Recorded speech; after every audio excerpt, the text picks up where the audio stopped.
Hola familia, ¿cómo estás? Espero que te encuentres muy bien.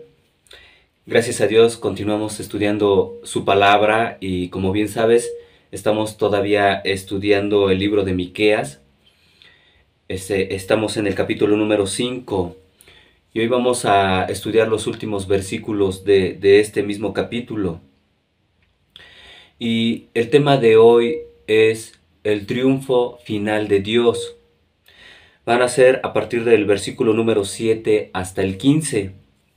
Así como ya vimos cómo Dios tiene un futuro glorioso, ¿verdad? Y cómo aprendimos la semana pasada, cómo el Rey, el Señor, el soberano que va a sentarse sobre el trono de David, es Dios mismo a través de su Mesías, a través de Jesucristo. Obviamente en esa fecha cuando fue anunciada esta profecía se esperaba los hombres de Dios, los hombres que estaban esperando el cumplimiento de esta promesa, obviamente estaban mirando hacia el futuro. Ahora tú y yo podemos ver que eso se cumplió. Ahora nosotros vemos hacia el pasado y vemos cómo Dios es fiel a sus promesas y tal cual se profetizó, asimismo se cumplió esa profecía. Y si Dios en estos versículos que nos va a enseñar está hablando de algo que va a suceder todavía en un futuro próximo, que va a ser en los últimos días, tenemos que nosotros creerlo también porque va a ser así. Y entonces podemos darnos cuenta que la victoria siempre es de Dios y el triunfo final será de Dios, porque Dios es quien triunfa siempre en todo. Amén, familia, vamos a orar. Amado Rey, estamos en tus hermosas manos, Señor. Anhelamos que tu Espíritu Santo nos hable a través de tu palabra, Señor, y que podamos aprender, Señor, de lo que el profeta Miqueas habló al pueblo de Israel, Señor. Y que también, Señor, sabemos que esas promesas que anuncias a través de tu siervo a la nación de Israel no solamente son exclusivas para ella, Señor, sino también para el remanente, para todo ese pequeño grupo de creyentes fieles, Señor, que permanezcan hasta el fin, Señor. Así que, Padre, estamos en tus manos, Señor, en el nombre de Jesús. Amén. Vamos a leer el versículo número 7, familia. Dice así la palabra de Dios: el remanente de Jacob será en medio de muchos pueblos como el rocío de Jehová, como las lluvias sobre la hierba, las cuales no esperan a varón ni guardan a hijos de hombres. Nuevamente hallamos, familia, una referencia a un resto de verdaderos creyentes que traerá frescura y bendición. ¿Esto cómo va a ser posible, familia? Solamente por medio del Evangelio. Vemos que aunque Dios está hablándoles de que el pueblo de Israel iba a ser restaurado y que iban a volver a habitar su nación, su país, su ciudad, que es Jerusalén, y posterior a la invasión de los babilonios, 70 años después, Dios los vuelve a llevar y a reconstruir, ¿verdad? Ese lugar. Y esto lo podemos estar aprendiendo en el libro de Nehemías, ¿verdad? Con nuestro hermano Francisco. Ahí podemos nosotros ir enriqueciendo todo lo que Dios nos está hablando a través del profeta Miqueas. Pero bueno, aunque sí tuvo un cumplimiento, sí Dios respondió y cumplió esa parte, pero también Dios está diciéndoles que un día van a venir todos, este remanente de Jacob, o sea, todas las personas que permanezcan, así como los que permanecieron fieles y agarraron la onda y comprendieron que realmente lo que habían experimentado era por su culpa, porque se habían apartado de Dios a causa de la idolatría, a causa de que ellos eran opresores, a causa de que habían perdido el amor al prójimo. Ahora también este remanente, como ya vimos la semana pasada, tiene que ser también pasado por disciplina, tiene que ser probado. Y eso también es para nosotros, familia. También nosotros sufrimos y experimentamos ciertas situaciones, ¿verdad? Pero como también nos enseña el apóstol Pablo en la palabra de Dios, lo que estemos viviendo en este tiempo, familia, y las aflicciones, las angustias, la persecución, no se comparan con la gloria venidera, con lo que vamos a experimentar en la presencia de nuestro Señor Jesucristo. Entonces, esto siempre nos debe de llevar, así como este propósito tiene Dios al anunciarles a la nación de Israel, que sí, van a padecer, pero va a haber un remanente.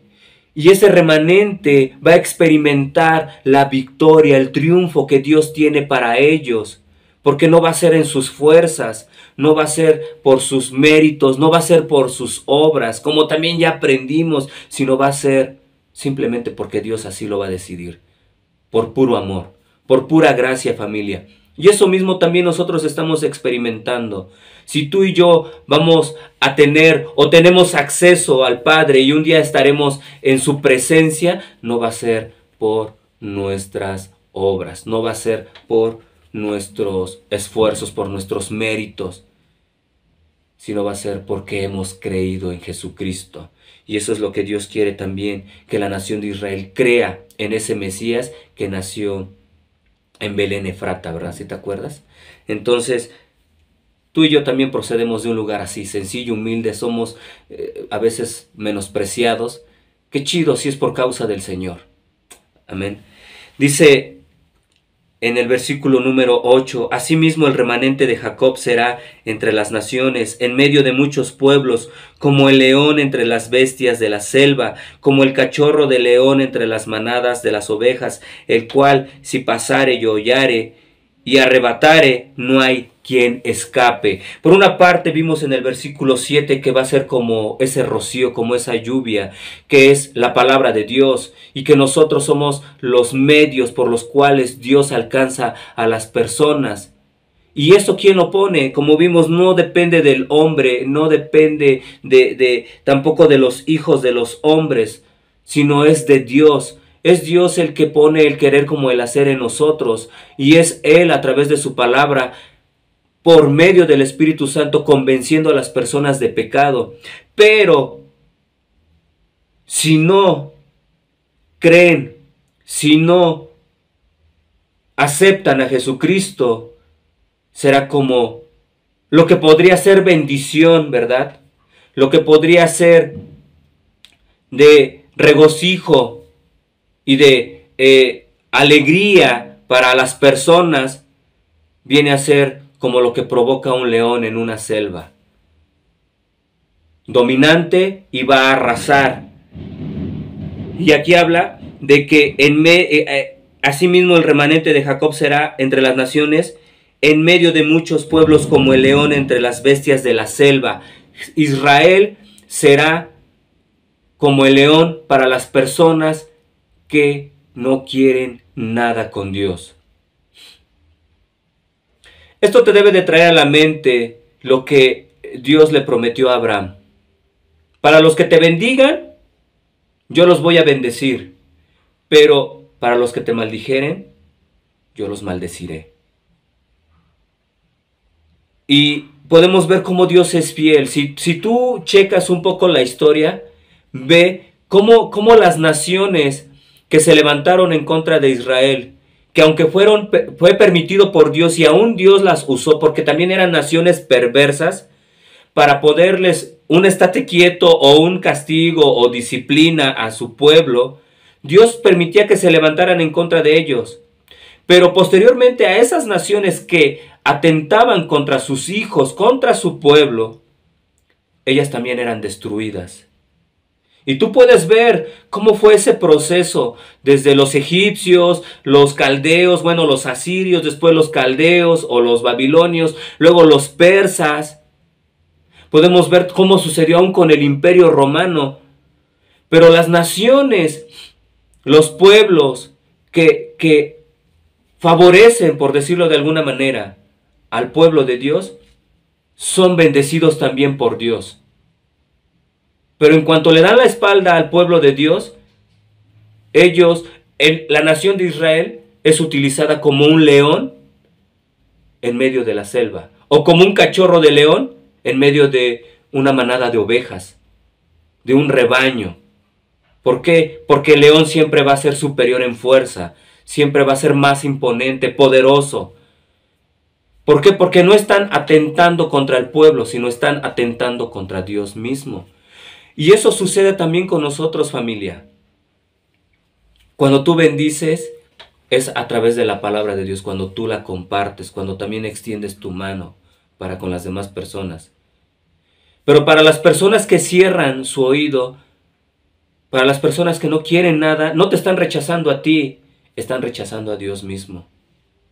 Y cuando aceptan el evangelio, no están aceptando tu palabra, tu filosofía o tu cosmovisión muy personal de la vida, sino están aceptando a Jesucristo, están aceptando la palabra. Entonces, de manera directa, ellos se meten con Dios cuando se meten con sus hijos. Y eso obviamente acarrea una consecuencia. O es bendición o es asolación, destrucción. Versículo número 7 dice: tu mano se alzará sobre tus enemigos y todos tus adversarios serán destruidos. Versículo número 9, perdón. Entonces, tu mano se alzará sobre tus enemigos y tus adversarios serán destruidos. ¿Por qué? Porque el pueblo de Israel es muy poderoso. Porque después de muchos años, después de muchos siglos o milenios, logró reunir un gran armamento, una gran estrategia para poder no solamente vencer a unos cuantos enemigos, sino a todas las naciones. No, es por el poder de Dios, porque el triunfo final es de Dios. Todos los méritos son de Dios siempre. Si tú logras algo, familia, si tú logras algo, hermano, hermana, no eres tú, es Dios. Él es el que te da la fuerza, el poder, la victoria. Él te pone donde está el trabajo. Él te añade las fuerzas a tu cuerpo para que puedas realizar ese trabajo. Él te da la habilidad, la sabiduría, el conocimiento, el resolver problemas para que tú puedas ser bendecido de esa manera. Pero no eres tú, es Dios. Es Dios el que te pone las herramientas como una camioneta, un auto para que te puedas desplazar o los utensilios que necesitas para realizar tus labores. Puede ser una computadora, pueden ser tus herramientas, pueden ser simplemente una pluma y una libreta. No sé. Nunca creas que eres tú. El triunfo siempre es de Dios y eso debes de tenerlo siempre presente en tu mente, en tu corazón. O sea, ¿por qué? Porque eso va a hacer que tengas cuidado de que no te llenes de orgullo y siempre haya en tu corazón esa gratitud hacia Dios. Entonces, no sé si a tu mente viene esa imagen como cuando el referee le levanta la mano a un boxeador, ¿verdad? Dice: tu mano se alzará sobre tus enemigos y todos tus adversarios serán destruidos. Pero es como si Dios te cargara en los hombros, como un padre cuando carga a un pequeño, pero realmente el que está peleando es el papá. Y tú te sientes y te formas parte de esa victoria, pero tú sabes también que no es tuya, sino Dios te está concediendo ese privilegio de participar en su obra, de formar parte de su reino, de su familia, de su pueblo. Pero que siempre haya en nosotros esa humildad de saber que es Dios el que está luchando por nosotros. Y aún el que lucha en nosotros también, porque también desea que Él siempre reine en tu corazón, ahí en ese trono en donde solamente a Él le pertenece. Vamos a leer los versículos número 10 y 11. Dice: acontecerá en aquel día, dice Jehová, que haré matar tus caballos de en medio de ti, y haré destruir tus carros. Haré también destruir las ciudades de tu tierra, y arruinaré todas tus fortalezas. Carros, caballos, fortalezas, todo aquello en lo cual el hombre se apoya. Pero aquí específicamente, obviamente lo que está diciendo el Señor, no va a haber necesidad de que uses tu armamento. No va a haber necesidad de que uses tu ejército, tus tanques. Obviamente está usando elementos del ejército de aquella época. Caballos, carros, murallas o las fortalezas. Ahora aviones, proyectiles, misiles, tanques. El ejército, la infantería, la artillería, la caballería. Todo lo que tenga que ver con eso, Dios le está diciendo, todo eso lo voy a destruir. Porque no va a haber necesidad de que tú eches mano del ejército. En primera, porque ya no va a haber guerras. Y en segunda, y lo más importante, porque la victoria la va a dar Dios, no la va a dar las fuerzas del hombre o su estrategia, sus herramientas. No, la va a dar Dios. La victoria va a ser de Dios. El triunfo final es de Dios. Ahora, ¿esto cómo lo podemos aplicar a nuestras vidas, familia? Los países, las naciones necesitan de un ejército, según ellos. ¿Por qué?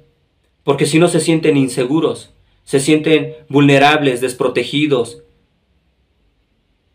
Eso es lo que Dios no desea, que nosotros estemos poniendo nuestra confianza, nuestra paz, en otras cosas que no sea Él. ¿De qué manera podría Dios destruir tus carros o tus caballos? ¿Qué harías tú si no tuvieras tu carro para trasladarte a la iglesia? ¿Realmente hay en tu corazón la suficiente necesidad, la suficiente humildad y sobre todo el suficiente amor por Dios para decir, pues ni modo, se descompuso, no tengo vehículo, pero sí me puedo ir en el pasajero? ¿O sería un buen pretexto para no asistir a la iglesia? ¿O qué pasaría si pierdes tus fortalezas, que perdieras tu trabajo? ¿También tendrías un buen pretexto para no asistir a la iglesia? ¿Para no buscar a Dios? ¿Para no aportar al reino de Dios? Porque a veces, cuando se recorta nuestro presupuesto, el que siempre sale siendo sacrificado es Dios a través de su obra. Pero no podemos sacrificar otros gustos, otras comodidades. Le recortamos el presupuesto a las cosas que tienen que ver con la eternidad, con lo espiritual, como el pagar gasolina, el pagar una caseta, el pagar un pasaje, el invertir en la obra de Dios. Eso sí lo podemos sacrificar. O sea, ahí nosotros nos tenemos que dar cuenta de realmente de qué depende nuestra confianza, en qué está cimentada nuestra paz. O tú, cuando tienes problemas, ¿tu confianza, tu tranquilidad está depositada en el refrigerador o en las plataformas digitales? ¿Te pones de malas si ya no pudiste pagar Netflix? Debemos de tener cuidado, familia. ¿Cuáles son esos caballos, esos carros, esas fortalezas que Dios necesita destruir? ¿Por qué? Porque lo que Dios no quiere es que tú estés confiando en otra cosa que no sea Dios primeramente. Y quiero dejar claro, nada de lo que mencioné es malo. Lo malo es que ocupen el lugar de Dios. Versículos del 12 al 15. Asimismo destruiré de tu mano las hechicerías y no se hallarán en ti agoreros, y haré destruir tus esculturas y tus imágenes de en medio de ti. Y nunca más te inclinarás a la obra de tus manos. Arrancaré tus imágenes de acera de en medio de ti y destruiré tus ciudades. Y con ira y furor haré venganza en las naciones que no obedecieron. Quiero que me acompañes a leer Deuteronomio capítulo 18, para entender por qué este mandamiento, por qué estas consecuencias. Capítulo 18, versículo 9 al 14. Dice así la palabra de Dios: Cuando entres a la tierra que Jehová tu Dios te da, no aprenderás a hacer según las abominaciones de aquellas naciones. No sea hallado en ti quien haga pasar a su hijo o a su hija por el fuego, ni quien practique adivinación, ni agorero, ni sortílego, ni hechicero, ni encantador, ni adivino, ni mago, ni quien consulte a los muertos, porque es abominación para con Jehová. Cualquiera que hace estas cosas, y por estas abominaciones Jehová tu Dios echa estas naciones de delante de ti. Perfecto serás delante de Jehová tu Dios, porque estas naciones que vas a heredar a agoreros y a adivinos oyen, mas a ti no te ha permitido esto Jehová tu Dios. La nación de Israel, el pueblo escogido, lo que le pertenece a Dios, no tiene permitido hechicería, consultar agoreros, adivinos, sortílegos, consultar a los muertos, nada que tenga que ver con estas cuestiones del ocultismo. Ahora ellos, en el momento en que Miqueas les está profetizando, están experimentando las consecuencias y todavía las van a experimentar un poco peores. Porque recordemos que cuando Miqueas les está hablando, es aproximadamente 100 años antes de que los babilonios los invadieran. Entonces, pero ellos ya se estaba cocinando el pecado, o sea, ellos ya, como vimos en los primeros capítulos, que Dios se dirige a Samaria y se dirige a Jerusalén, los lugares donde había altares a los ídolos que ya mencionó, como a Baal, a Acera, a Moloc, y todos estos tenían que ver mucho con la hechicería, pero también con la prostitución, con la fornicación, con todo lo que tiene que ver con la inmoralidad sexual. Entonces Dios obviamente tiene que cumplir su palabra, porque Él es un Dios justo. Ellos estaban sabedores de lo que estaban haciendo. Así como nosotros muchas veces, a pesar de que sabemos que lo que estamos haciendo a Dios no le agrada, porque sabemos que, como dice aquí, ¿verdad?, en Deuteronomio, es abominable, nos queremos arriesgar. No pasa nada. Mira, ya estoy caminando al filo del precipicio y mira, no me caí. Medio me resbalé, pero no me caí. No vas a parar hasta que te mates. Entonces lo que Dios quiere es cuidarnos. ¿Por qué? Porque como no agarramos la onda, entonces vienen las consecuencias. Y vino ese castigo. Y luego vinieron otros castigos. Pero ¿sabes qué es lo maravilloso de nuestro Dios tan misericordioso? Es que dice, cuando yo triunfe, cuando realmente yo ya esté con mi reino establecido aquí, no solamente no va a haber ejércitos, ya no va a haber tanques de guerra, no va a haber cosa en la cual tú te apoyes, ni tampoco cosa en la cual propicie la maldad, sino también no va a haber más idolatría ni hechicería. ¿Por qué? Porque todo eso desvía el corazón del ser humano. Y Dios nos ama demasiado, familia. Y si nosotros somos honestos, debemos voltear a nuestro alrededor en la sociedad que estamos viviendo. No es nada diferente a lo que vivieron ellos. Inmoralidad sexual. Ahora quién sabe cuántos géneros según han inventado. Ya no solamente hay dos, hombre y mujer. Ahora hay muchos. Binarios, no binarios, homosexuales, bisexuales. Yo he visto en noticias que hay países donde hay más de 50 géneros. Otros donde hay más de 30 géneros ya legalizados. No. Y vemos cómo es tan normal ir a consultar a un muerto. No crees en Dios, si no te da respuesta vas y te leen las cartas. tienes duda, tienes problemas, quieres consultar a tu familiar y vas y consultas a los muertos. Nosotros debemos de tener cuidado. Debemos buscar a Dios, familia. Nosotros debemos también predicar el Evangelio. Nosotros tenemos que ser ese rocío. Tenemos que ser como la lluvia. Nosotros tenemos que ser de bendición en esta tierra, para que haya cosecha para el Señor. Y para que cuando el Señor reúna a su pueblo, haya un gran remanente. Porque si no, lo único que van a ver las personas es la ira de Dios, que es la expresión de sus justos juicios, porque Dios es justo, es muy justo. Pero ahorita estamos viviendo la gracia de Dios, su misericordia, aunque también vivimos su justicia, pero debemos de aprovechar el tiempo, familia, y hablar de la palabra, hablar la palabra, anunciar el Evangelio. Amén. Vamos a orar. Amado Dios, gracias por tu palabra, Señor.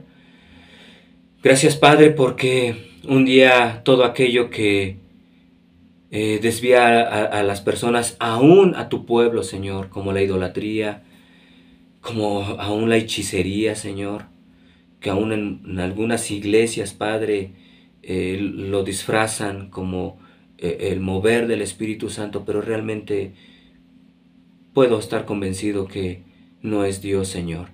Aún muchas personas que son tu pueblo, o se hacen llamar tu pueblo, van tras de esas cosas, Señor, y no buscándote a ti. Pero también, Señor, tú nos enseñas a confiar en ti, Padre, no en los recursos que poseemos en esta tierra. Gracias, Señor, en el nombre de Jesús. Amén. Dios te bendiga, familia.